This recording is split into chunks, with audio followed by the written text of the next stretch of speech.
I think this panel is slightly different from the earlier panel discussions, which dealt with the substantive policy issues, the actions of the major players and the consequences. So we are going to discuss some of the more intangible issues related with the Iran nuclear issue and US. Hi, Ellie. Yeah.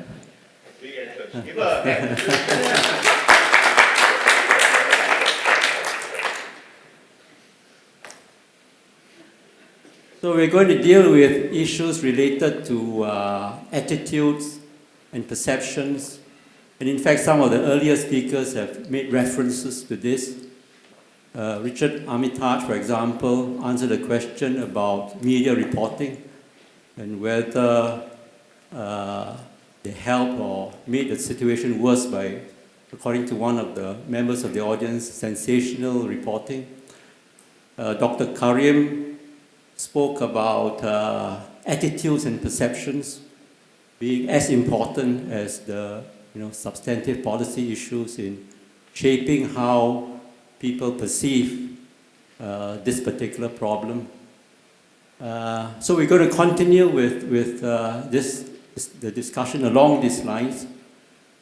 And the question that I asked the panel to try to base their opening remarks on was on the dominant narrative that is being told in their respective, in where they were sitting, what is the dominant narrative in the US, the dominant narrative in Iran, the dominant narrative in Europe on the Iran nuclear issue and US-Iran relationship.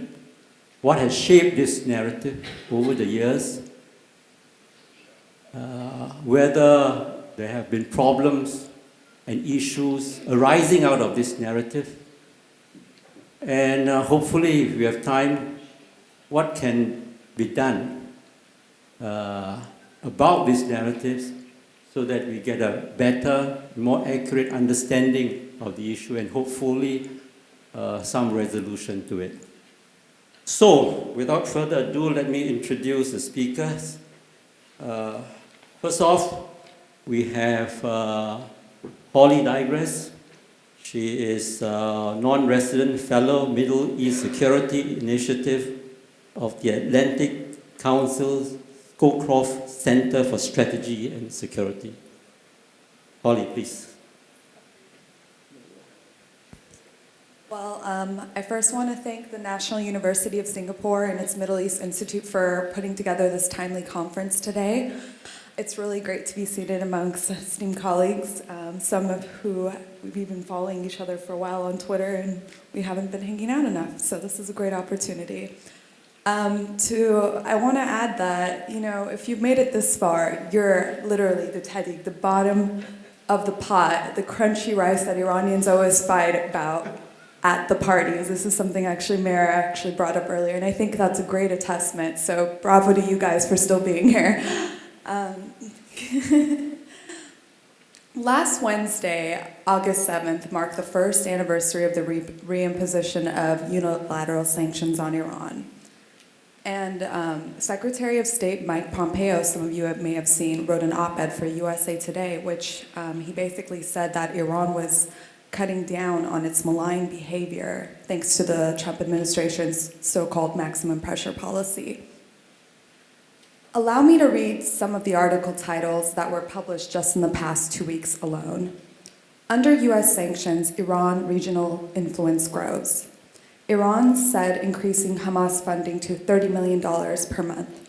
Iran to establish at least 3 factories in Syria amid economic crisis. So I'm not going to go into detail about what this maximum pressure policy is, but I think Karim Sajadpour just a month ago wrote an article, and I think he explained it best. He said that the Iran policy has the, quote, strategic coherence of a Jackson Pollock painting. So I think that's really a good way to look at the administration's Iran policy. Now we're a year and some months into this maximum pressure policy, And I want to emphasize on 3 big takeaways, and these are takeaways based off arguably some different aspects of what you would interpret as this maximum pressure policy. And that is, first, Iran has not changed its so-called malign behavior. Iran has not undergone regime change, and Iran has not come to the negotiating table. Now, the administration thought that through this maximum pressure policy, they could tame a lion's malign behavior. And I say lion because that's traditionally been the symbol of Iran for arguably thousands of years. So instead, like a lion, it's lashing out for being cornered. A lot of Obama-era officials warned this would happen. A lot of people that were here today at this conference warned this would happen, including myself and some of my colleagues here.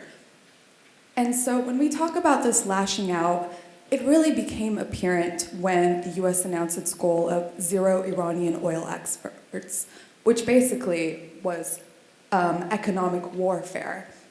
And so when the Iranians heard that this was going to be the new policy aim, the Iranian officials came out and said, well, various Iranian officials said that they would close the Strait of Hormuz. They threatened this. And they never explained how they were going to do this. And so what we've been seeing now in recent months is them making good on that threat by making shipping more precarious through the strait. Some of the other aspects of this maximum policy pressure is that there's been this talk that they're curbing the proxies. Well, I just gave you some examples of what the newspapers are saying, but let me break it down for you a little bit more. The IRGC, the Islamic Revolutionary Guard Corps, continues to have a presence in Iraq and Syria. The Houthi rebels continue to push back against the Saudi-led coalition. I know that some articles recently have been talking about Hezbollah losing finances here and there, but as you know, they continue to thrive very much in Lebanon. And as I mentioned earlier, Hamas is receiving more funding than they were before. And if we really want to look at a real measure of how Iran's proxy groups continue to thrive under sanctions, Kenneth Katzman actually wrote a great piece, funny enough, for the Atlantic Council. And he basically summarized the Obama-era sanctions during 2011 and 2016 as a real measure of how Tehran does not change its behavior under sanctions. And he basically said, events and trends demonstrated just the opposite, or at best suggest that sanctions and Iran's regional influence are independent of each other.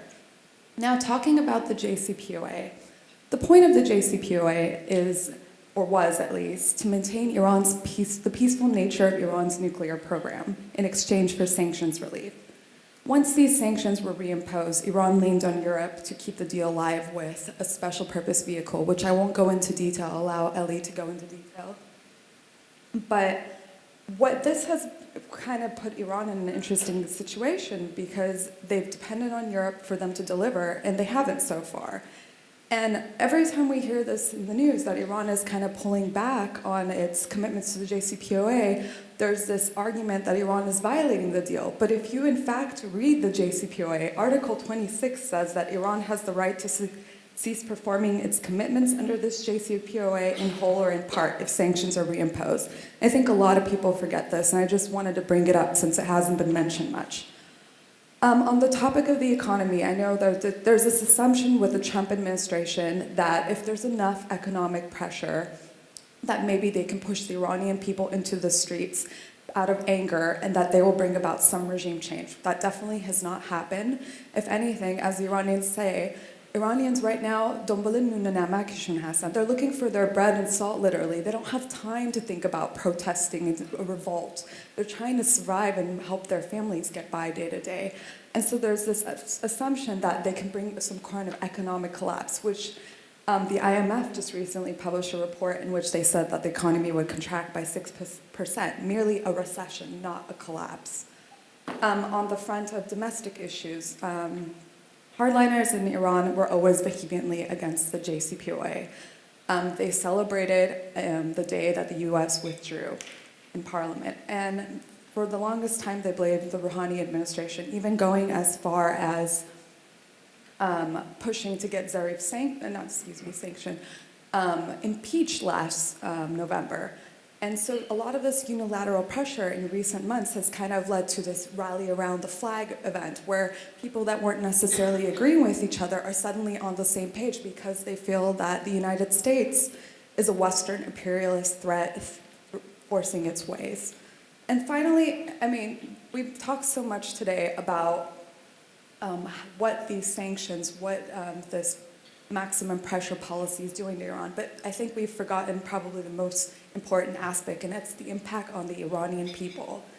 This is where it's been hurting the most. We talk so much about how is it changing its behavior, is it not? But the Iranian people are the ones having to pay for this maximum pressure policy. It's impacting their day-to-day lives. I'm going to give you a couple of examples. Something like food staples, meat. Meat is something that's very common in Iranian dishes. Some families are unable to get by right now. Something as simple as ink and paper is very expensive, so that means that publishers are no longer being able to publish books or newspapers if they're a small publishing house.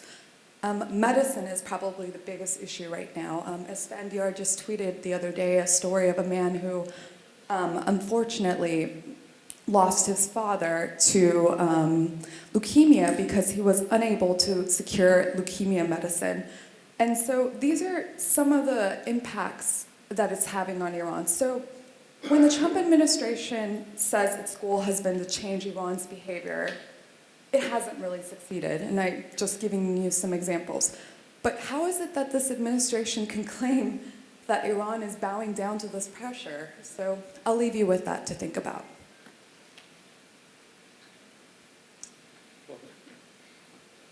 I wanted Ellie to be next. So Ellie, could you share with us especially the European perspective on this issue? Ellie Geranmayeh is Senior Policy Fellow and Deputy Head, Middle East and North Africa Program, European Council on Foreign Relations. Floor is yours, Ellie. Great, thank you very much, and good afternoon, everyone. Let me echo my thanks to the organizers of this event for bringing us together, and applaud you again for making it till 5 p.m. on a Tuesday afternoon in Singapore.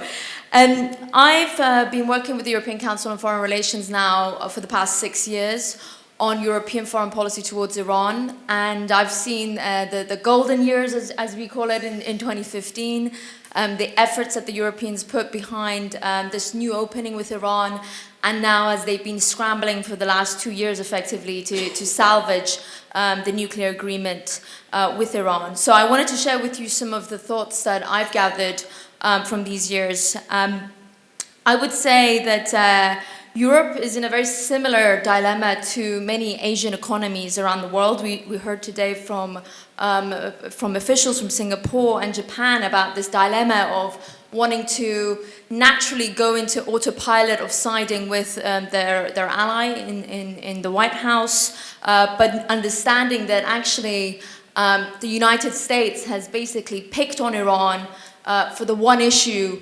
arguably, that Iran was fully in compliance with its international agreements on. And so it makes it a very difficult decision point for the Europeans, like I would say many Asian economies, that are also, by the way, in parentheses, vested and interested in continuing the economic relationship with Iran. Now, I want to give my points in 3 little chunks to try and hopefully keep you awake. The first area I wanted to do an overarching narrative of where Europe is. And the first point is, I would say that unlike the United States, what we've heard about the animosity post-1953 onwards between the two sides, Iran is not a toxic issue in European policy debate or public debate, frankly. It doesn't really feature as a number one foreign policy issue for most of the capitals. More so today, probably it's in the top 5 priority issues. There isn't really a toxic media debate on Iran as we see in the United States, nor is it a issue where different parties hold very drastically different positions on how to deal with Iran or the JCPOA itself. The second issue is I would just wanted to highlight the irony and the paradox that when the Trump administration came into office, they wanted to get European allies on board to have a more comprehensive approach towards Iran, where various issues of regional policy, missiles policy was really at the forefront of the discussions with Iran.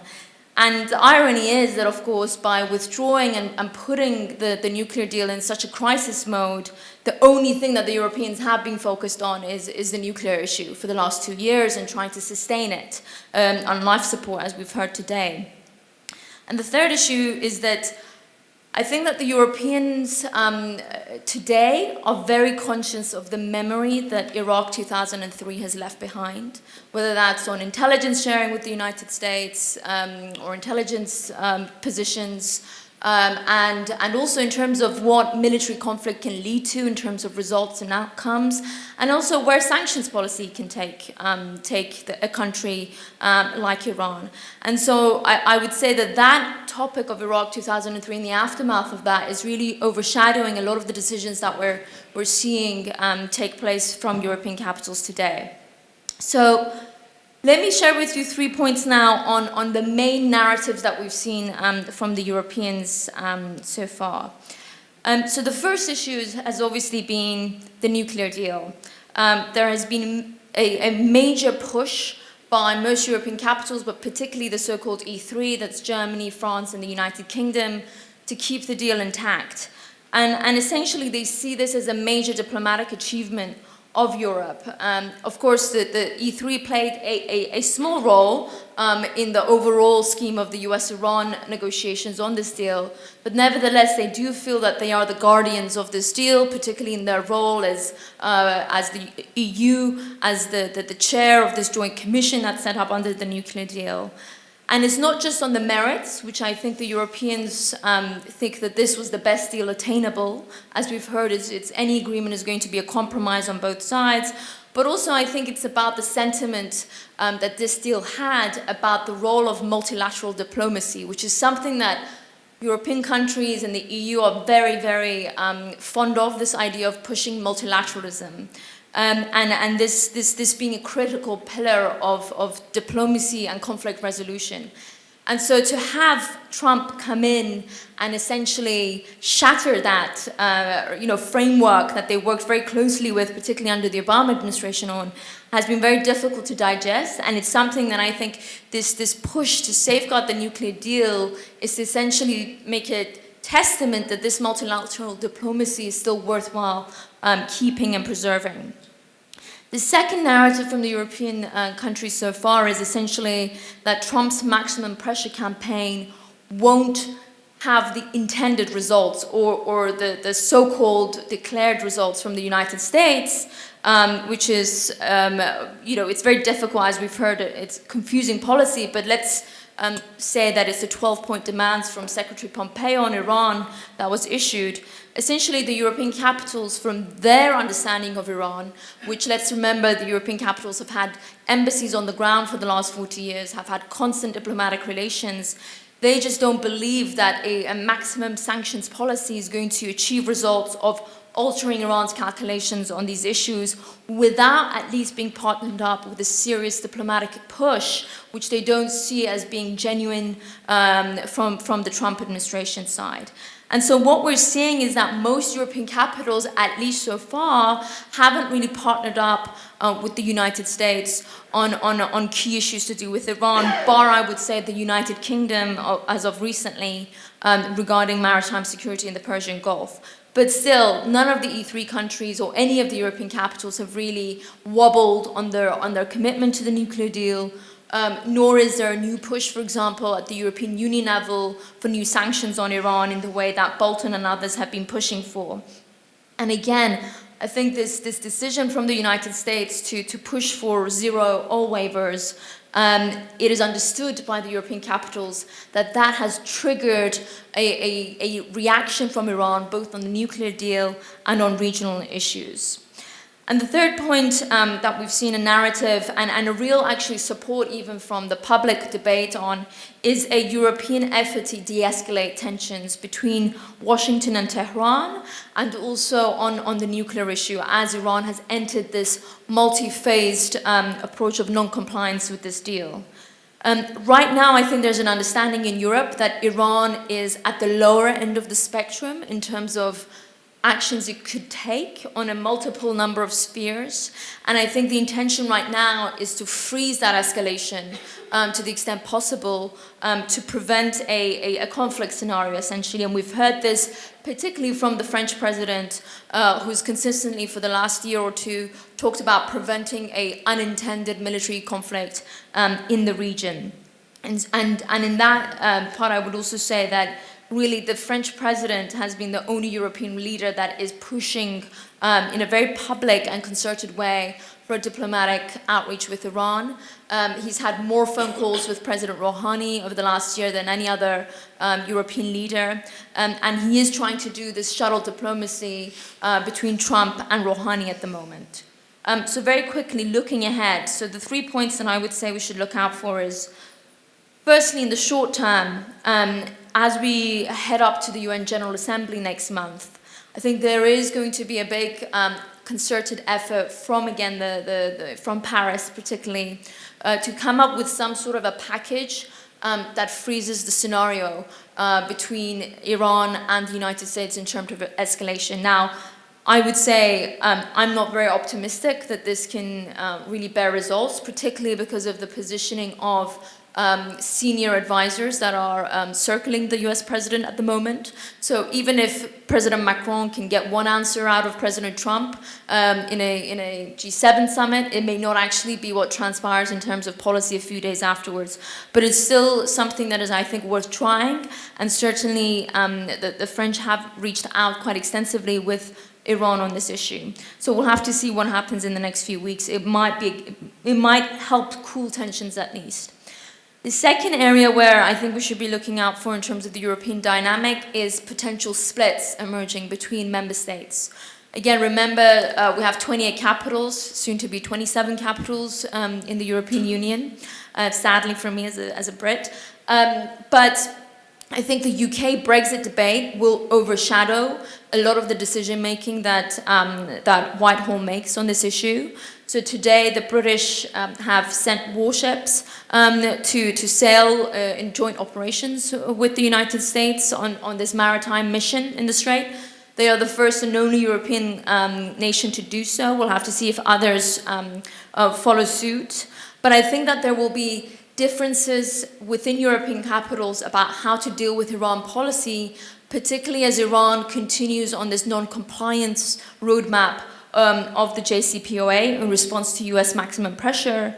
And there will be countries that might be pushing for a more confrontational stance on Iran, and others that will be pushing the debate towards a more status quo. And we'll have to see where that debate goes.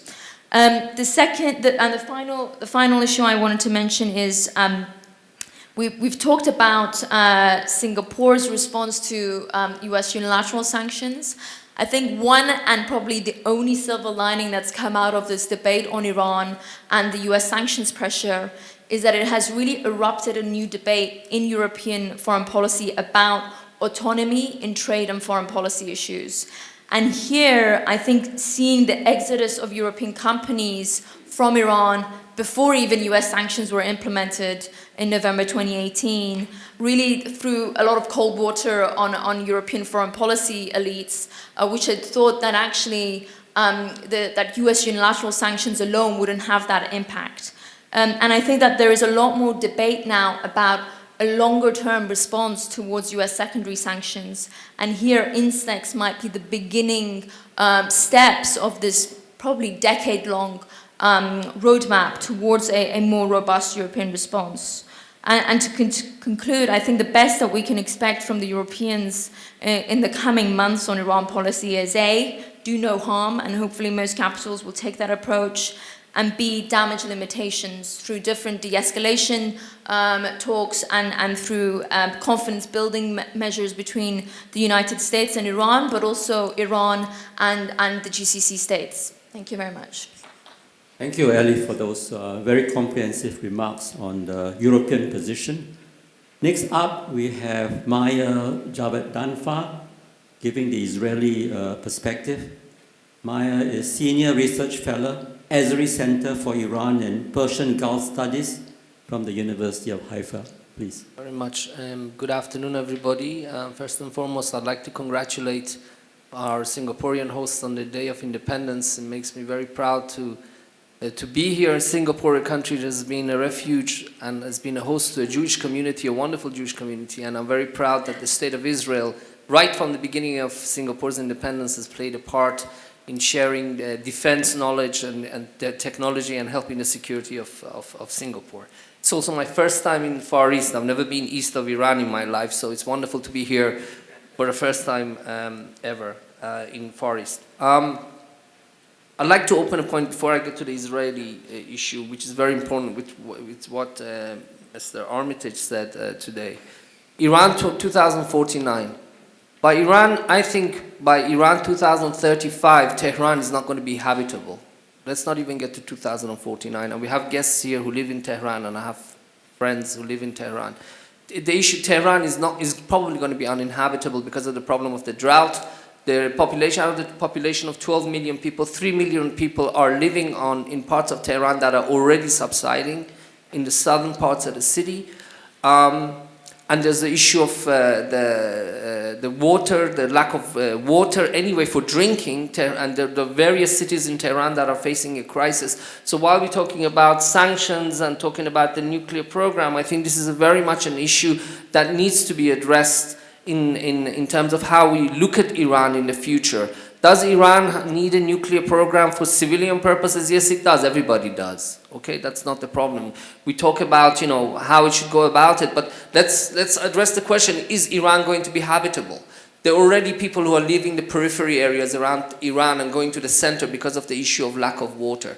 There could be tensions between the different ethnic minorities in Iran who are leaving from Sistan and Baluchistan, which is a Sunni area, which is in the east of Iran. People are moving to the Mashhad city, which is a religious city, and there's already some religious ayatollahs who are trying to inflame ethnic tensions by saying, oh, this is a secret Sunni takeover of the city. That's just one micro example. I think this is one of the most important threats that Iran is facing, and I think the Iranian leadership needs to address it more. Why it's not being addressed as much as it should be, that's my second point. Look, I left Iran 30 years ago. I come from a 2,500-year-old, very proud Jewish community. I'm a citizen of the State of Israel. I volunteered to go to the army in Israel. But very much Iran, for Iranian Jews, the country and the people are very, very dear to us. It's not for me to sit down and say Iran should have regime change. I don't live in Iran. But what Iran does need at the moment is a very important reform. The government in Iran is not being allowed to do its job by the regime, basically. They have the issue of the constitution. The constitution has a lot of powers that gives to the government, but the government is not allowed. Mr. Rouhani said himself, I don't control foreign policy. This is the president of the state of, this is the president of Iran, that's an elected official. I don't control foreign policy. Does the president control security issues? No, he doesn't. Iran would be, I don't think we'd have relations between Iran and Israel, but tensions between Iran and Israel would be a hell of a lot less if it was left in the hands of the government to manage these issues. Even Mr. Madald Ahmadinejad, who I had the pleasure of writing his biography, at the end, he's the one who came and said to Ayatollah Khamenei in 2012, we need to establish diplomatic relations with the United States. And this is the issue. The government in Iran is not being allowed to do its job by the regime. It's the government that's answerable to the people because it has to stand for elections every 4 years. And there's a hell of a lot of criticism of the government in the press, in the social media, but the regime doesn't have to stand for elections. The regime is appointed by the supreme leader who basically appoints his own people. And they make it very difficult.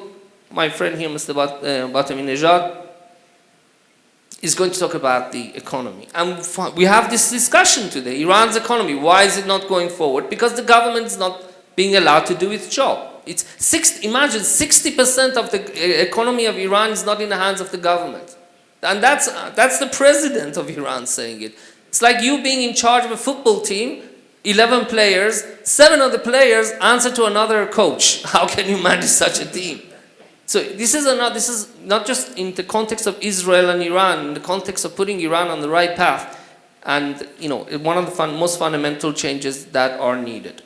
In terms of Iran and Israel, What are Israel's concerns? First of all, I'm of the opinion that it was a very bad decision to walk out of the nuclear deal. And I'm one of the few people in Israel to have backed the JCPOA. I remember meeting Wendy Sherman, who was the chief American negotiator for the Iran nuclear deal, at a conference in Tel Aviv, soon after the nuclear deal. I said, Mrs. Sherman, would you like to come and address the supporters of the Iran deal in Tel Aviv next year at our conference? We're going to hold it in a phone box. But Netanyahu was against it. Okay, that's understandable. But there was a deal. There was a deal. And as much as it's wrong for Trump to walk out of the deal, it was wrong for the Iranian regime. I'm not saying the Iranian government. It was wrong for the Iranian regime to soon host a cartoon competition about the Holocaust.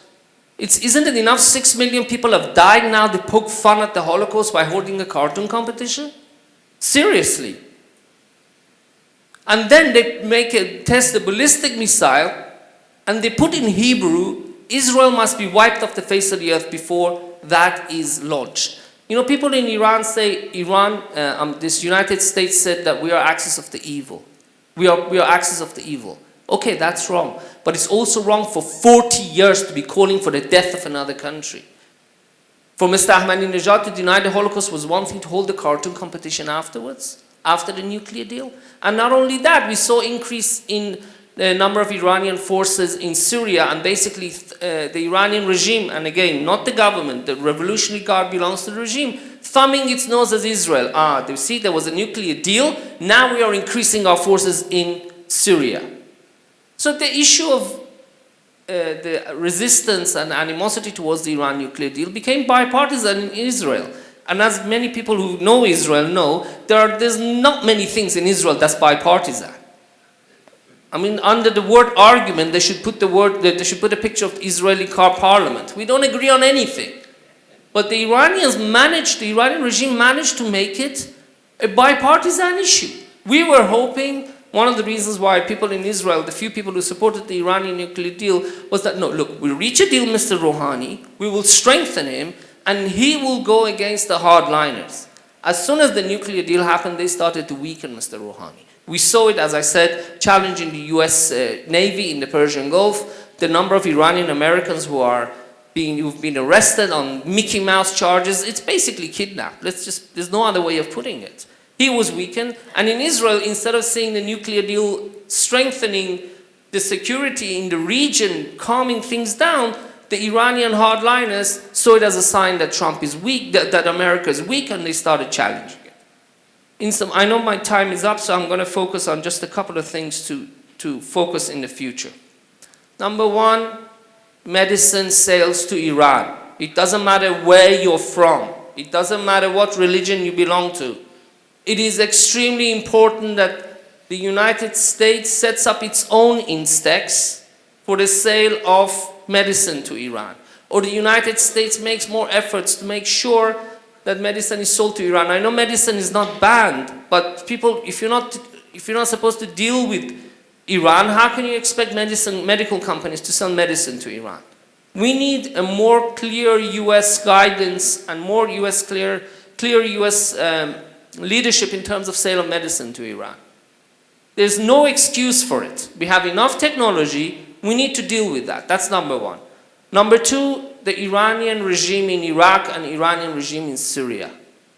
Israel has tried time and again in order to send a message to Iran through Russia, through Putin, and through Track 2 conferences that please, if you want to stay in Syria, you want to focus on helping Assad, as repulsive as Mr. Assad is, or you want to look after your interests, economic interests, and Iran has a lot of economic interests in Syria, that's fine.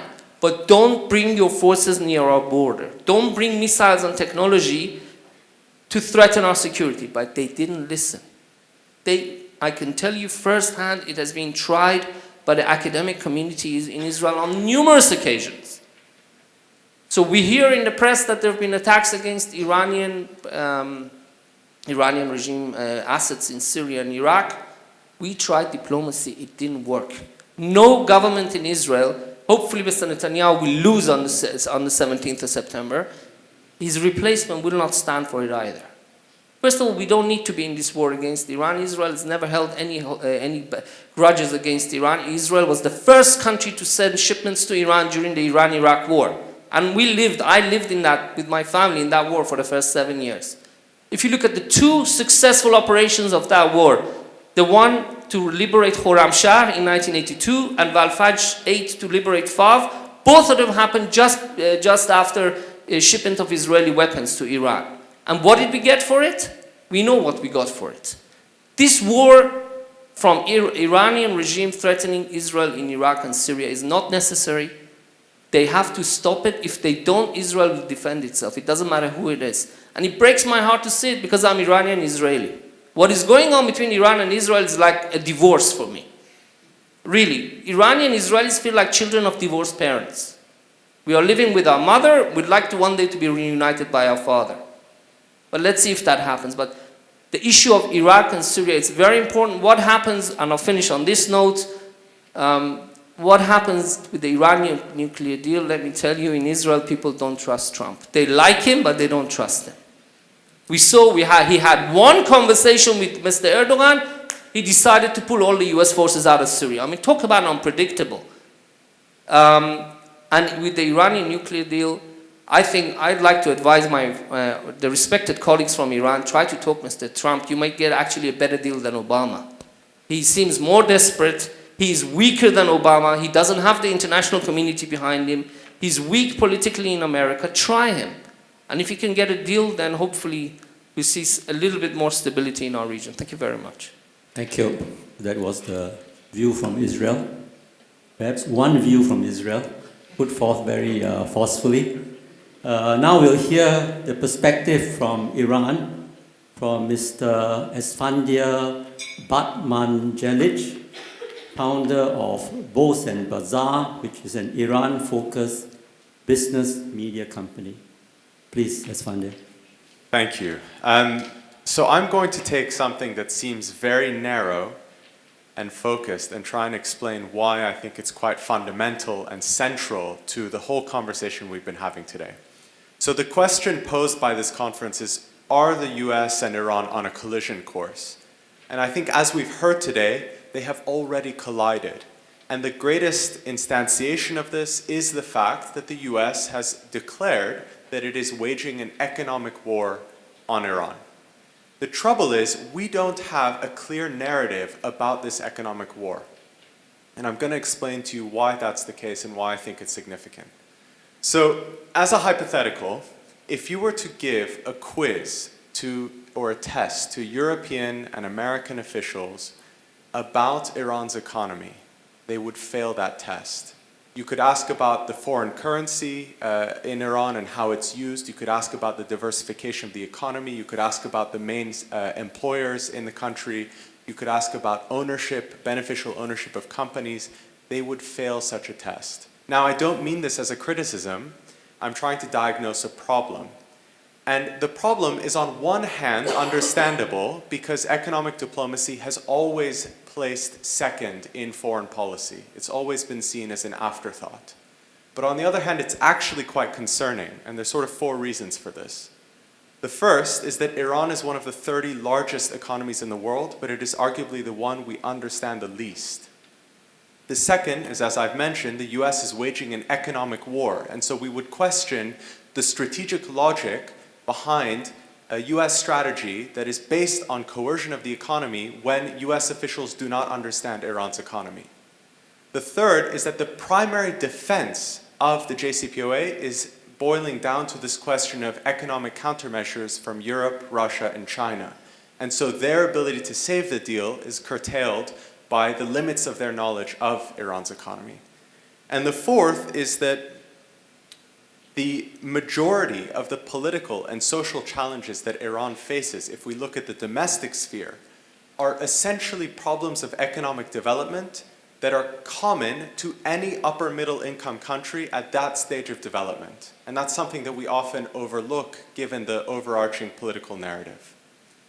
So why is it that we don't have a more sophisticated understanding of Iran's economy? Why have we not been able to develop a clear narrative about how an economic war is affecting the machinery of that economy and the foreign policy that emerges from Tehran as a result. And the reason is that I think we have deficiencies in 3 areas of knowledge production that pertain to how we understand an economy like Iran. The first is in the area of business and financial journalism. And journalists play a really important role in explaining the outcomes of the economic machine in Iran. You do have a strong foreign correspondent corps in Tehran, and a number of the leading global publications are represented, including the powerhouses of global business journalism, the Financial Times and Bloomberg. But what you will find, and maybe you have sensed this in your reading, is that the overarching editorial focus for that foreign correspondent corps is Iran's political and social situation. If you have coverage of Iran's economy, it's typically from a vox populi standpoint, the man on the street, what they're experiencing, but we have very little reportage about the actual kind of macroeconomic or company level sort of situation. And you can compare it to the much greater knowledge we have about, let's say, the Turkish and Russian economies that are structurally similar and also similarly opaque. Part of the reason for this is that you don't have international investors in Iran, and they are the sort of the demand driver for this kind of reporting. But you have to wonder, from a world affairs perspective, the editors shaping coverage of Iran for these publications, given how central the economy is, particularly at a time of economic war, it seems an oversight not to have more coverage of these issues. The second area that we have an issue is in academic research.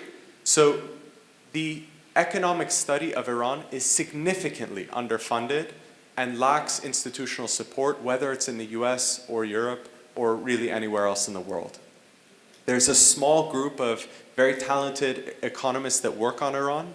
Most of them tend to be of Iranian heritage. Most of them tend to study Iran's economy as a part of their larger research program. It's not the main thing for which that they are in their positions at different academic institutes. And they have tried to build a community that is trying to ask questions and gain some predictive power about Iran's economy. So we have models to understand what might happen in the event of, let's say, a sanctions program. But unfortunately, they do not have the support they deserve. And on the other side, the economists within Iran, and there's a very active group of academics that are working on economic issues, have very little capacity to shape external understanding of the economy. Their research does not feed into the policymaking in Europe or in the United States, and this is a gap that needs to be addressed. The third area is corporate communications. What companies tell us about their activities in a market like Iran is fundamental to how we understand the development of an economy. And one of the strange impacts of sanctions is that it has created a disincentive for transparency from multinational companies active in Iran. There was a brief period after the nuclear deal where companies began to talk about what they were doing, building factories, transferring technology, employing Iranians with better wages and better standards than is the norm in Iran. But once Trump arrived in office and the tone changed around the nuclear deal, those disclosures or that transparency completely went away. So we have a real lack of company-level insights about what's happening in Iran. And a lot of the enterprises that are really driving that economy, both foreign and Iranian, sort of a notion in political science called Miles' Law. And it says basically that where you stand on an issue depends on where you sit. And so I'm quite focused on this because I focus primarily on the economy. But I think if you look at the situation we're in and how we've gotten to this point, one of the fundamental issues with the JCPOA was not necessarily the deal itself. As an arms control agreement, it was profound as an achievement of diplomacy. But the problem was that the economic benefits that were meant to flow from that deal were not backed up by the adequate diplomatic or foreign policy knowledge, nor the institutional frameworks, nor the dialogue with the private sector that was necessary to get those benefits to flow. And so essentially, if we're talking about what are the key narratives here that we might need to deal with when it comes to this US-Iran conflict, and if you buy my argument that at the moment that conflict is principally defined as an economic war, the message that I'd like to leave you with is essentially that the poor understanding of Iran's economy is the fundamental gap in the capacity of the West, or broadly the international community, to adequately devise policy that will support prosperity in Iran on one hand, but of course better political and social outcomes on the other. And I think we ought to double our efforts to understand the economy moving forward. Thank you. Thank you very much. So we come now to the Q&A part of this panel. Before I invite members of the audience to put forth their comments and their questions, I'll ask the first set of questions. So my question to all four panelists is a common one. Since we are talking about perceptions and attitudes, can I ask each of the panelists for their view on what is the most misunderstood aspect of either the Iran nuclear deal or US-Iran relations from where you are sitting on? So, for example, Ellie, tell us about what is the most misunderstood aspect of the European position on how to resolve this particular issue. And then we can have from the Israeli perspective, the Iranian perspective, and Holly perhaps from the US perspective. Sure. So I would say one thing I've been struck by, particularly in my engagements with folks in Washington, was a misunderstanding of why Europe was fighting so hard to save this nuclear agreement. And so, in my engagements with folks from Congress or the State Department under the new administration, the sense was that Europe is doing this because of its economic interests in the Iranian market, that fundamentally the JCPOA gave the Europeans an advantage over the US competitors because of the way sanctions lifting was designed. And so this was the primary reason, was to save Airbus and Total and Siemens. And I think, it was a real struggle to educate both the media but also the elite that this was really at the lower end of the reasons why the Europeans were fighting for this deal. I think the number one reason was essentially that this deal was seen as a barrier to confrontation and possibly military confrontation between the US and Iran, and I would add here Israel as well. And they saw this deal as creating at least buying time before that collision course was seen. So in my debates, that's been the most misunderstood part. And still today, I think that the Trump White House doesn't really understand why Europe has decided to, as they see it, side with Iran over a transatlantic ally, whereas the Europeans just view themselves as acting in a very pragmatic, sensible way that's essentially adhering to their UN Security Council commitments. I think in Israel the most misunderstood issue is that they believe that the Iranians will be ready to give up everything. You bring pressure, they will give up everything. And that, Trump walking out of the nuclear deal is going to basically force Iran in the future to completely give up its nuclear program and to curb its presence in the region and the missile program. I think that's kind of a misunderstanding of Iran. While nobody wants Iran to have nuclear weapons, or of course we feel threatened by the missile program, but to walk out of the nuclear deal unilaterally when Iran was keeping it, that's not the right way. What in Israel we don't understand, from my point of view, is that Obama had international coalition behind him. You can't go and do this unilaterally. And I think that's to keep it short, because I know I spoke over time. The other issue I think that's very much misunderstood in Israel, and we're going to pay for it, is we trust Trump too much. Yes, he moved the embassy to Jerusalem. Okay, wonderful. Now we have more traffic in Jerusalem. He's hanging around with some anti-Semites. I mean, who, after the Charlotte riots, if President Obama, if there'd been a race riot like the one we saw in Charlotte, and he would say there's good people on both sides, there would have been hell to pay. And 70% of American Jews don't like Trump anyway, so by supporting him, we are creating gaps between ourselves and the US Jewish community. So I think these are the two misunderstood issues. So if again I'm sort of looking at this from the standpoint of the understanding of the economy, I think one of the main issues that I've encountered is that there is this sense that Iran is inherently an exceptional case, no matter how you analyze it or what sort of parameter you're analyzing it on. And I think one of the ways that this needs to be addressed is that there has to be a greater reliance on a comparative framework for the study of Iran's economy, but Iran generally. Iran is usually not studied next to its peer countries because people assume that there are no peer countries. But if you look at certain issues, you'll find a lot of parallels. So for example, briefly, the impact of corruption on state-society relations, which we've heard about a lot today.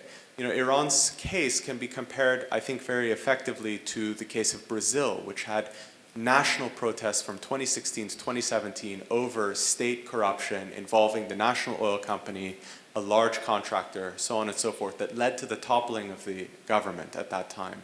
But such comparisons aren't drawn. Another one is the role of state involvement in the economy. I think Iran's case is much more similar to countries like Russia or Egypt than we would typically associate it with. The only difference is that the policy response that the US has taken to Iran on this notion of, let's say, IRGC involvement in the economy is extreme relative to the approach that's taken to state involvement in other relatively similarly developed economies. And then finally, I'd say, you know, one of the big messages we hear about Iran is this disappointment about its economic growth since 1979. And we heard it today. I mean, we often talk about South Korea that was at a per capita level poorer than Iran prior to the revolution, now significantly richer. But the problem with South Korea is that if you look in a comparative model, South Korea is the outlier against all of the other countries that were around its level in '79. And so, you know, it sort of distorts our understanding. Iran has grown more or less as disappointingly as many other countries that are struggling with economic development. So I would say that that's one of the conceptions we need to address.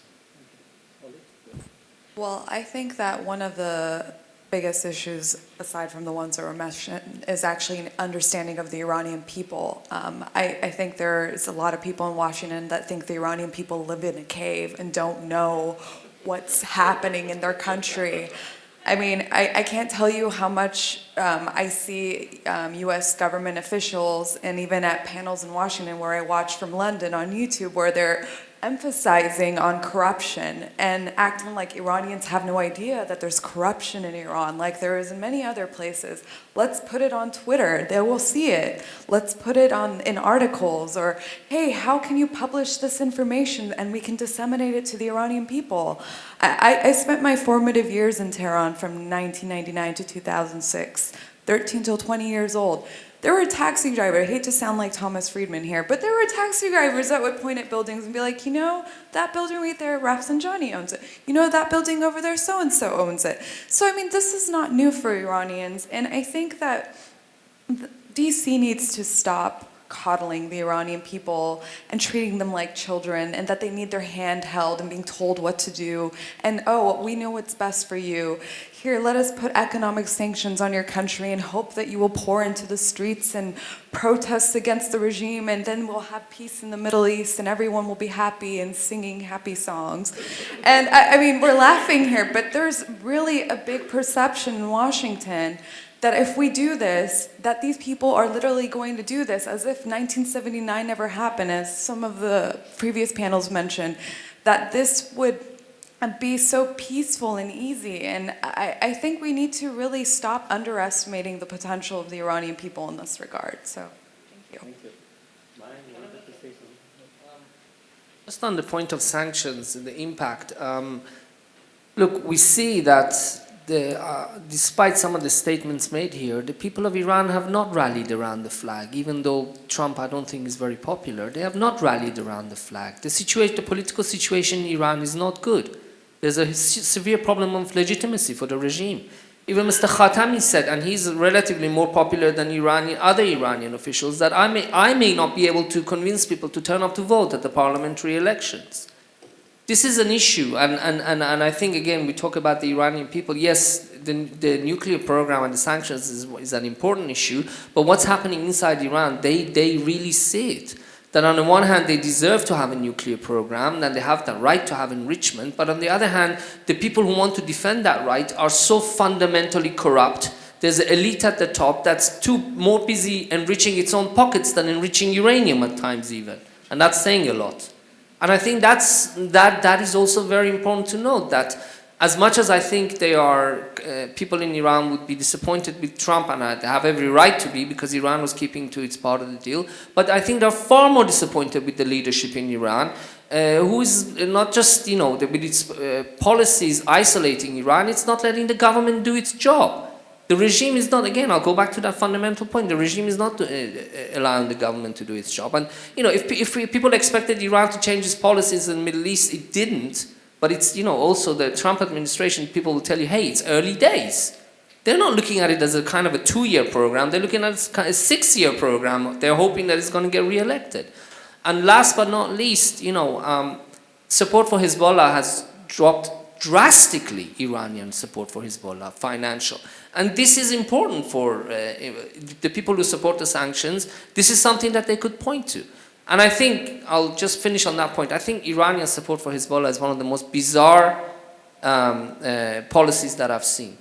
Iran, first of all, created an enemy where it didn't need to, which is Israel. It's Iran that came after us. Israel didn't go after Iran. And then after it's created an enemy, after it has manufactured an enemy, it has had to create an organization in Lebanon and to support it to the tune of $800 million a year to keep it as kind of a deterrence against Israel. First of all, Iran didn't need Hezbollah because Iran did not need to have Israel as its enemy. And also the point about the Saudis. Let's also not forget that the Saudis tried on many occasions to reach out to Iran. The government, and I emphasize, the government of Mr. Rafsanjani had very good relations with them. The government of Mr. Khatami signed a security agreement with them, but we saw the regime again walking in and ruining that as well. Everybody was living in the positive and optimistic period of post-JCPOA. They went and set fire to the Saudi embassy in Tehran. I mean, that's as bad as it can get. Thank you. Right. So can I now invite questions from the floor? So the usual rules apply. Please state your comment or question and tell us where you're from. Yes, please.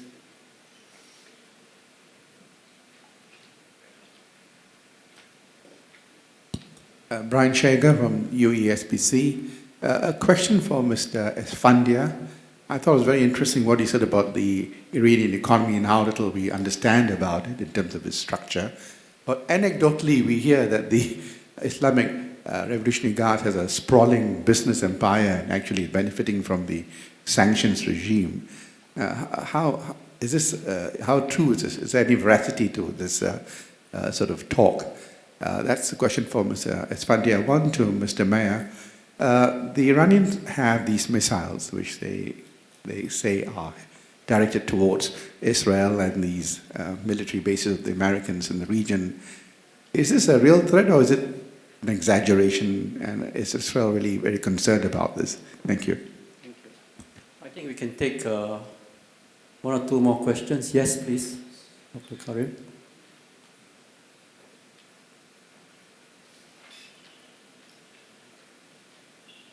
Thank you. I think what Dr. Batmanghelidj discussed is very interesting, of course, in terms of knowledge production. But I think it's not unique to the studies and knowledge on Iranian economy, as it was evidenced by Dr. Holly. It's about the Iranian people. So I want to suggest that it's not just the Iranian economy which is not understood and studied. The Iranian politics is the same.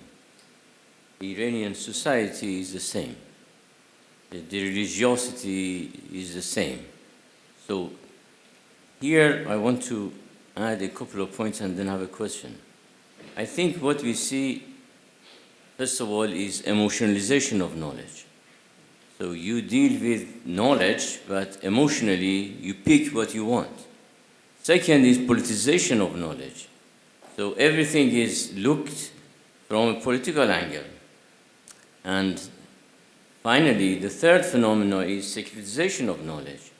So you look at knowledge as a security tool.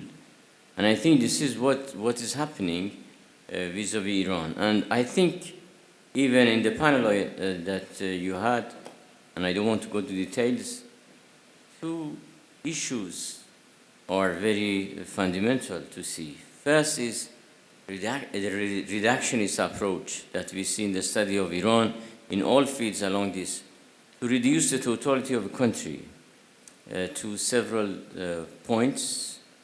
Second is selectivity, and I think it doesn't work. Now the question I have, especially for Mr. Batmanghelidj, is it possible at all to de-emotionalize, depoliticize, desecuritize knowledge on Iran?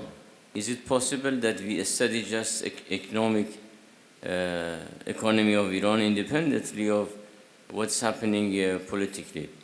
At the end, I would appreciate, I appreciate the Middle East Institute of National University of Singapore. It was, I think, a good production of knowledge on what knowledge on Iran is, and Iran in the US today. But still, I think we had our own emotions, political tendencies, even the words that we use. However, the question is it possible to delink between knowledge and politics, knowledge and emotion? Thank you. Thank you. Okay, I think we can begin to answer some of these questions. Esfandyar, I think there were a couple of questions for you on the Iran economy and in relation to the last set of questions. Sure. So on the first question about the role of the IRGC in the economy, I mean, it's absolutely correct that the Revolutionary Guard has a major role in the economy. I think that's an accurate fact, and it's one of the facts that's widely known. But what's not really known, just to sort of illustrate my point, is how we got to this circumstance. And to touch on it briefly, I think the trajectory that we would want to highlight to get towards a better understanding of why the IRGC is in the role that they are in is that ultimately Iran began a privatization campaign in the mid-90s. Like a lot of other countries around the world, there were a lot of state-owned assets. A lot of them had been appropriated in the revolution. The government was finally realizing, we're not very good at this, let's privatize these companies. In the early 2000s, with European investment coming into the country, the private sector in Iran grew significantly relative to the state sector because they were beginning to take on board these state companies, which were in many cases being listed on the stock exchange, and also capital was being made available to private entrepreneurs to expand their existing businesses, often by buying formerly state assets. This gets interrupted when the sanctions begin to be applied in basically the first term of the Obama administration. And through a series of political responses, you had a situation where there was a lack of capital available to the private sector to absorb the new round of privatizations, and you had politically connected groups borrowing on capital that was available from, let's say, the energy sector in the country, begin to absorb these companies. And who were these politically connected groups? They were groups connected to the IRGC. And so the point I'm trying to raise here is that we can look at this pattern of facts, and if you look at the most recent data point, the single data point that the IRGC has a big role in the economy, you might conclude that there's an ideological or political justification for this, that the system in Iran is pushing these assets towards its most loyal sort of foot soldiers. But if you look at it from the economic standpoint, and there has been really good research on this, particularly by, it turns out, a sociologist named Kayvon Harris, you realize that this is mostly the result of a failed privatization program, in part interrupted because of the sanctions, which were probably exactly the worst policy that could be used to prevent such a co-option of the economy by the state. Briefly on Dr. Sajadpour's I think, very perceptive comment about depoliticizing and desecuritizing. I think that's exactly the goal we should have. And it strikes me as that there are two things to consider here. On depoliticization or de-emotionalization, I think that means encouraging individuals to study Iran because of their academic interest rather than, let's say, their emotional connection. You know, we're all on stage to an extent because we have a cultural or personal affinity to the country. It informs our research with some emotional content that's impossible to remove, no matter how impartial we want to be. I think what's lacking for Iran is that you don't have a significant enough group of basically non-Iranians or people who have not been institutionalized to have an agenda on Iran working on the country. We need particularly in the area of the economy, you need to see more people pursuing it because it's professionally fruitful and fascinating. That's not the case at the moment. And briefly, the second point there about desecuritizing, I've just talked about the individual level. There's an institutional level as well. I think it's notable that most of the, let's say, think tanks that produce knowledge about Iran do so within a paradigm largely of promoting American national security interests. That necessarily informs the research that comes out. And I think it's important as well that we have a more diverse group of think tanks and institutes producing that knowledge, this conference being an excellent example, so that you can balance out those views, and that will get us closer to, I don't think anyone can ever eliminate those biases, but if you basically average out the biases over a larger pool of researchers or institutions, we might come closer to basically a more balanced view of the country. Thank you. Yes, before you answer the question about Iranian missiles, just wanted to follow up the question on the depoliticization and de-emotionalization of information. I'm afraid in this new media age we are in, with social media and the internet and fake news and all that, it's going to be much more difficult, I think, to resolve some of the issues that you have raised. But I suppose we should try. Meir, please go ahead. Thank you very much. Just on one point, I'd like to, regarding depoliticization and desecuritization of Iranian studies, His Excellency Dr. Sajjadpur, please allow more researchers from abroad to come and study in Iran. And I'd like to ask the Iranian authorities to stop arresting them and putting him in jail, like this poor Chinese student who is now sitting in jail. He was a Chinese-American student. And Iranian reporters have to stop being arrested. We saw Jason Rezaian, he was in Iran. Anyone who's met him talks about how this sweet guy, Iranian, he went to report on Iran, to write good things about Iran, and he was put in jail. I agree. I have students, I teach a foreign course in Israel, who'd love to go to Iran to learn about the country. There are many people who love to go to Iran, and they should. And there is a misrepresentation of Iran in the press. But I think some of the policies make it extremely difficult for people to come to Iran, to study the country, and to know that they're going to be able to leave. And I think this is something that really needs to be reformed. We have Mr. Siamak Namazi. I mean, who else wanted more? Anyone else here know of a person who wanted more than him to have investments in Iran? And he's sitting in jail right now. In terms of Iranian missiles, our friend from India asked, look, I left Iran 3 months before Saddam Hussein started firing missiles at Tehran. I left Iran in March 1987. By June 1987, Saddam Hussein, with Soviet help, managed to change the range, to modify his missiles and start firing missiles at Tehran. I think Iran should have missiles to defend itself. Any country has the right to have anything to defend itself. But when they write on a missile that Israel should be wiped off the face of the earth, number one, when someone tells you for 40 years that you should be dead, you should take that seriously, because the intent is there. Now, can they kill us? No, but there's about 120,000 Iranian missiles in Lebanon that could be fired at us. In the last war between Israel and Hezbollah, there were 4,000 missiles that were fired at us. This time they can fire 30 times more missiles. And this is the concern regarding Iran's missiles. Look, the problem with Iran, it's not that the right. Iran has a right just like any other country to many things. It's the way it's presented, and it's the way Iranian, again, regime, in many cases, contrary even to the government, has managed to create enemies out of countries that should not be its enemies. Many countries have disagreements. Iran and Israel had disagreements before. Iran and Saudi Arabia had disagreements, but the policies, I think, of the regime in Iran since 1979 has made them into enemies. And that's the issue of the missile program.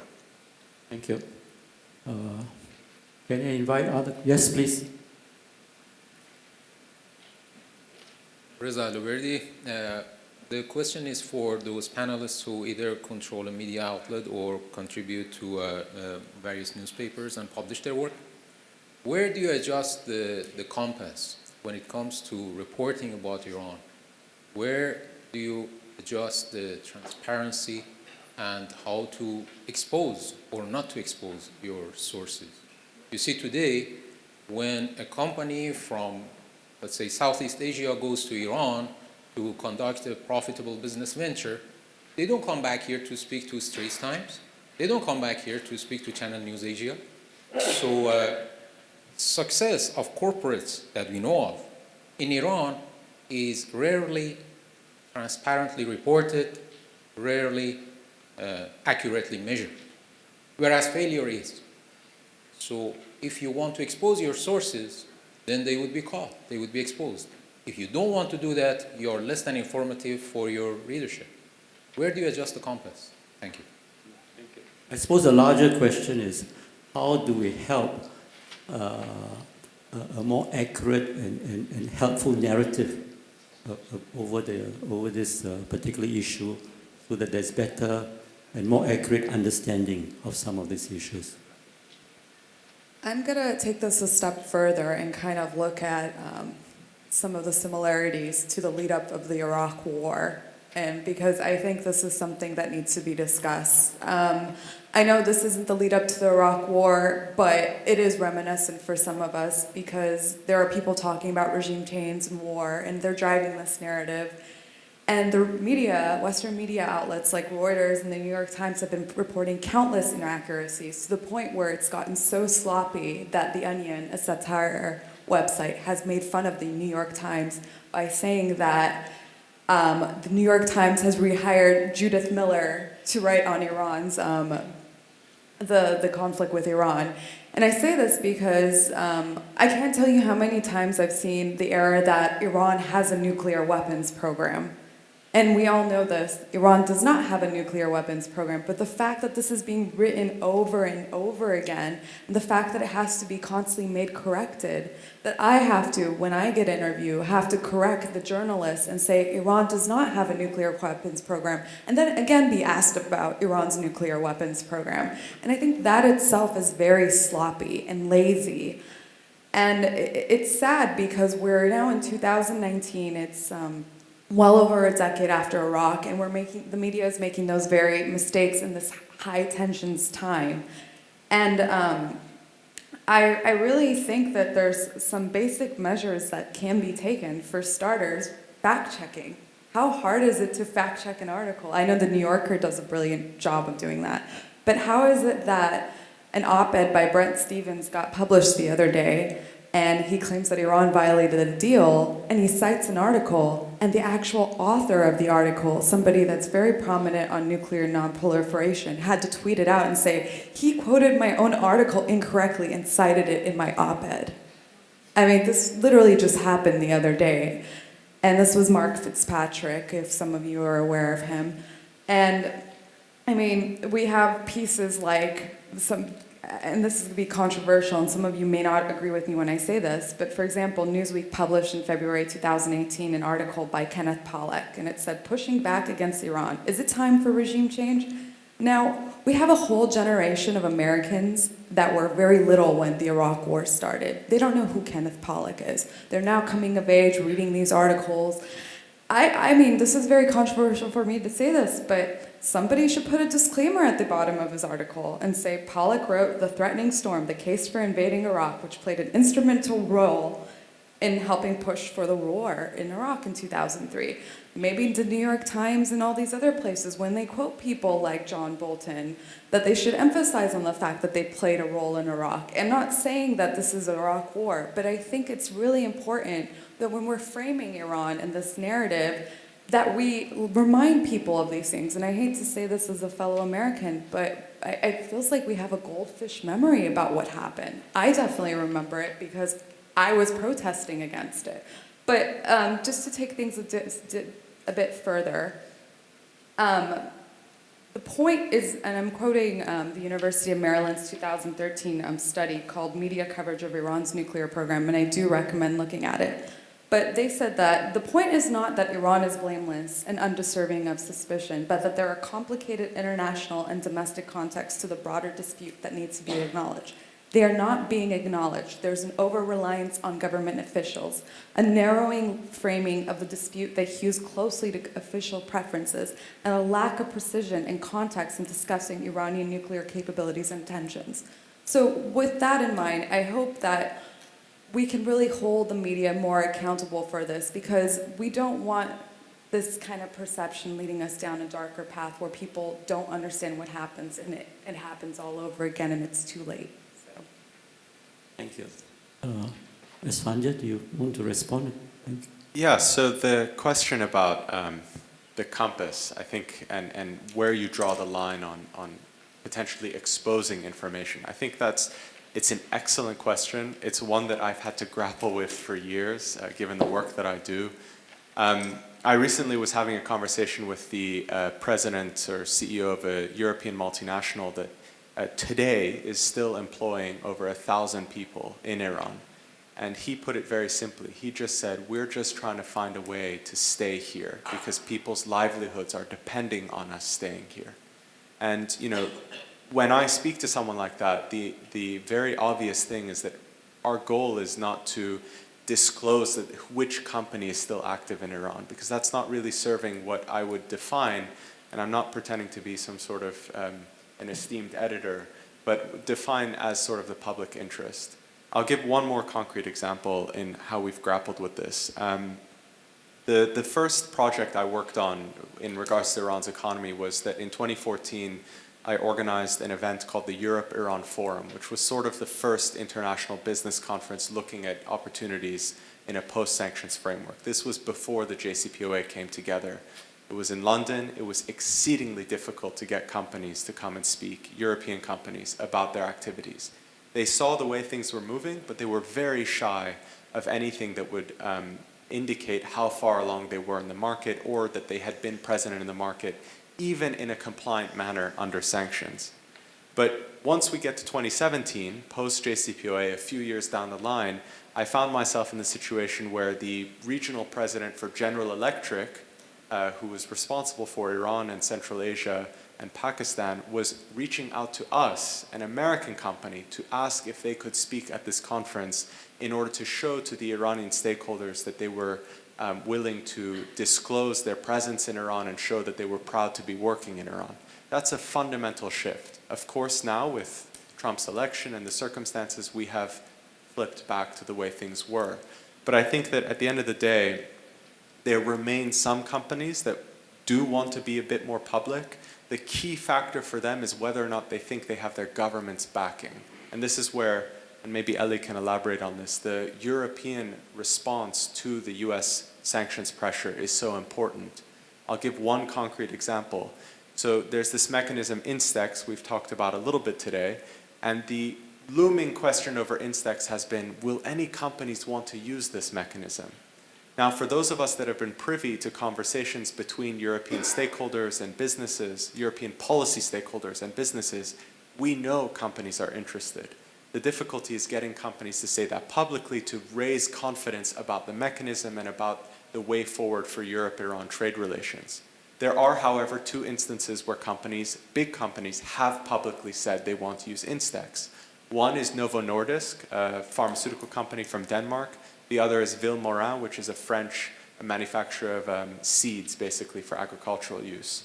And those companies were willing to say that because they trust in their government relations, they understand their compliance framework, they've been in Iran a long time, and they want to show that they're still committed to the market. It's a delicate thing, but it can be encouraged. And my suggestion is that from a policy standpoint, if we think more transparency from companies is a desirable outcome, then governments need to create actively the conditions to help companies feel confident, because it's basically a counterpoint to the finality of the US sanctions, where we assume now that all European businesses have left Iran, which is not the case. And it means that there's still a toehold for when we want things to open again. Ellie, you have the mic. Or just a quick point, and it bounces off Esfandyar's point about policy decisions. So I think probably a natural impact of the US sanctions framework on Iran currently is that there is this constant tension in the policy debate in Europe, and I would say also in Tehran, and I'll give two examples of this. Is it better to be less transparent to prevent a public backlash with the United States over sanctions policy versus becoming more transparent and giving business confidence that actually you can do business with Iran, you can continue, and that this engagement can have some fruitful outcome? And the first example is the debate over Instex. So the Europeans announced that they were going to start working on Instex almost a year ago at the UN General Assembly. And the whole process has faced a number of hurdles, and to date, we know that the first batch of transactions are going to happen under this mechanism, but even those of us that are constantly consulting European governments don't seem to have a great idea of when they're happening, exactly which companies are working on this, exactly in what sectors. I mean, we know it's humanitarian trade, but again, it's this idea of being less transparent for the sake of not putting the whole process in jeopardy, particularly in terms of creating a public backlash within more hawkish figures of the US administration on this issue. And a second example I'll give is the debate that has been ongoing inside Tehran about joining the Financial Action Task Force, the FATF, which would have a natural consequence of creating more transparency, creating more business confidence from the international community and international investors to go into Iran, and it would probably serve Iran's longer term interests.